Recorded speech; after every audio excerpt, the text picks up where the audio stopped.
Laidą remia Šiaulių techninių apžiūrų centras. Jei abejojate dėl savo automobilio, atvykite pas mus.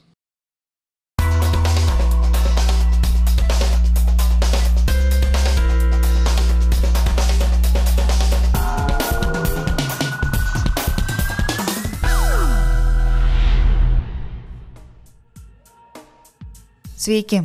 Tradiciškai pirmadienį laviname reakciją. Šįkart reaguosime į kasdienybę.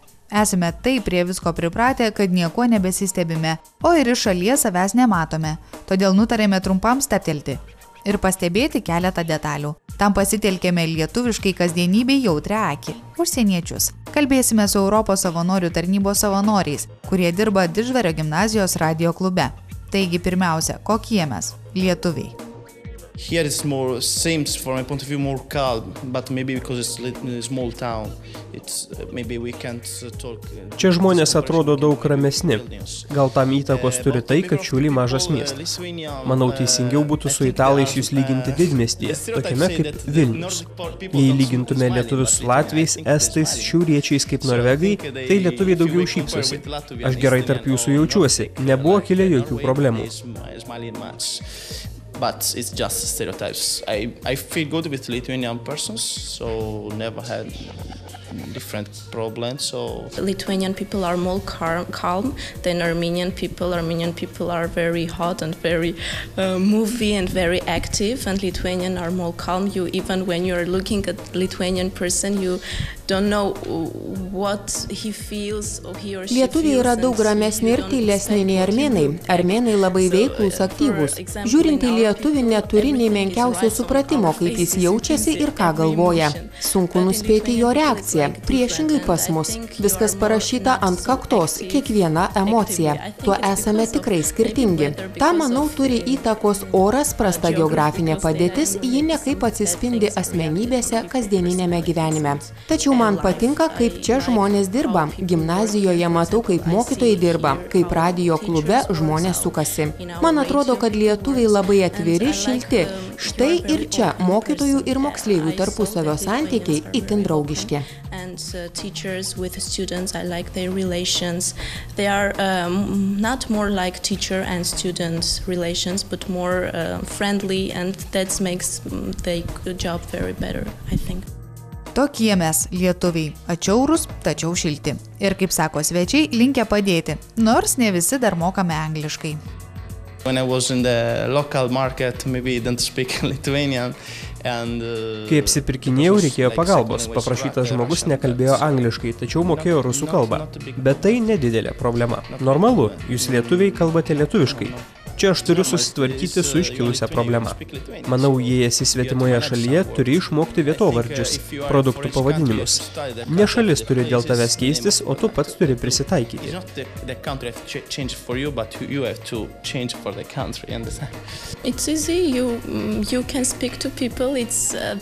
Man lengva susigaudyti, visada galima pasiklausti žmonių. Geriausias dalykas, ko čia išmokau, galima klausti dėl visko. Ir gatvėje, ir darbe, gali informacijos pasiieškoti internete. Gali rasti viską, ko ieškai, ypač informacijos centre. Ten dirba šauni panelė, kuri viską žino ir pasako. She knows everything, and if we need something, for example, I'm going and asking there. Kol kas svečių akyse vieni pliusai. Litai piniginėje nesimaišo, produktų etiketėse galima rasti ir angliškų raidžių. Tad toliau kvočiame jaunimą apie laisvalaikį. Ir čia jau gauname pilos. Nelaimiai čia nežinome nei vienos vietos, kur būtų galima nueiti pasiklausyti gyvos muzikos. Gal ir yra, bet tikrai dar nepavyko rasti. O gaila. Žmonės sako, pagal rūbą sutinka, pagal protą išlydi. Taigi, kokį pirmą įspūdį sukeliame pas mus atvykusiems užsieniečiams? So differences is the people like wearing.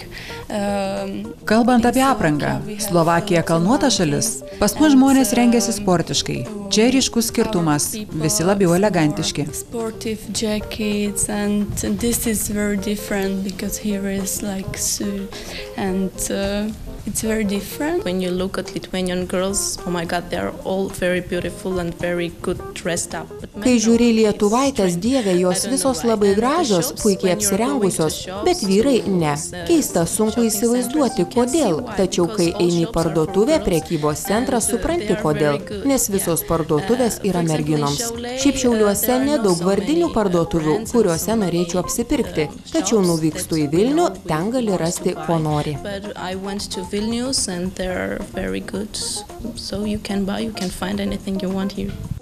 Nors nėra kur pasiklausyti vakarais muzikos, tačiau yra kur pavalgyti. Tradiciniai cepelinai ir šaltibarščiai jau lietuviškomis raidėmis gula į užsieniečių lūpas. Tačiau kaip ir dauguma atvykėlių sako, nepiknaudžiauja mūsų sunkiu maistu.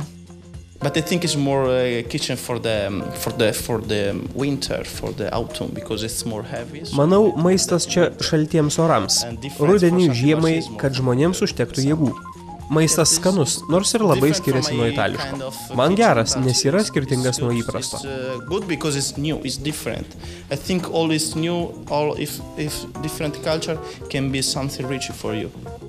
Liaudies išmintis byloja, gerai patepsi, ilgai važiuosi.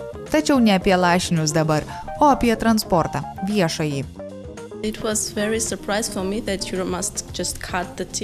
Man buvo didelė staigmena, kai pačiai reikia pažymėti bilietėlį. Juk niekas nemato, tu pažymėjai ar ne. Nustebau ir net lietuvių pasiteiravau, ar verta žymėti, kai niekas nestebi. Man patarė nejuokauti, nes pateksiu į policiją, gink dieve nenorėjau sukčiauti. Bet tokia tvarka nustebino. Armėnijoje mes mokame vairuotojui, įlipdami susimokame, tiesą sakant, neturime bilietų. Paying to driver. Nobody is escaping, but we don't have tickets actually. Public transport Viešasis transportas labai senas. Nesu dar tokio anksčiau mačiusi. Įdomu netgi. Bet gal geras? It's interesting, but not good, I think. Nors mieste kursuojantis autobusai užsieniečio akiai seni, automobiliai nestebina nors. One time I see the limousine. Kartą mačiau limuziną. Pas mus tai nėra įprastas reginys. Vestuvės ir limuzinai tikrai nauja patirtis.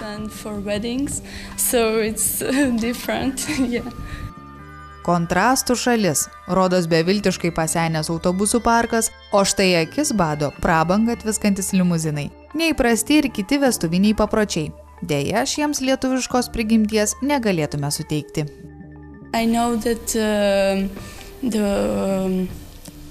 Man nauja ir tai, kad žmona su vyru per vestuves užkabina spyną ant tilto turėklų.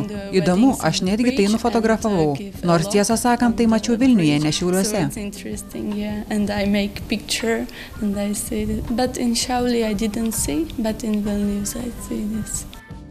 Jei jau kalbame apie naujus papročius, štai vienas taiklus pastebėjimas apie šiandienos realybę.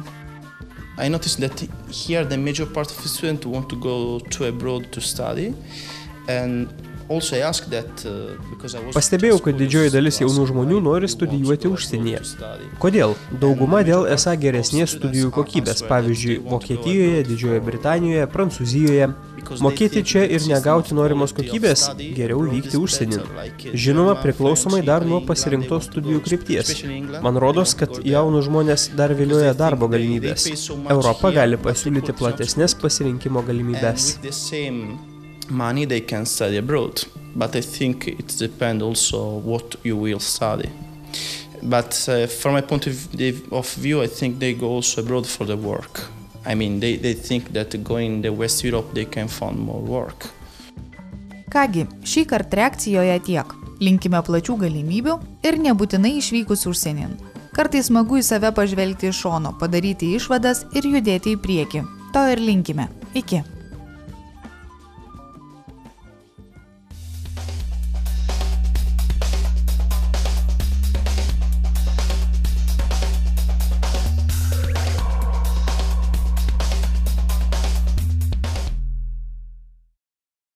Laidą remia Šiaulių techninių apžiūrų centras. Jei abejojate dėl savo automobilio, atvykite pas mus.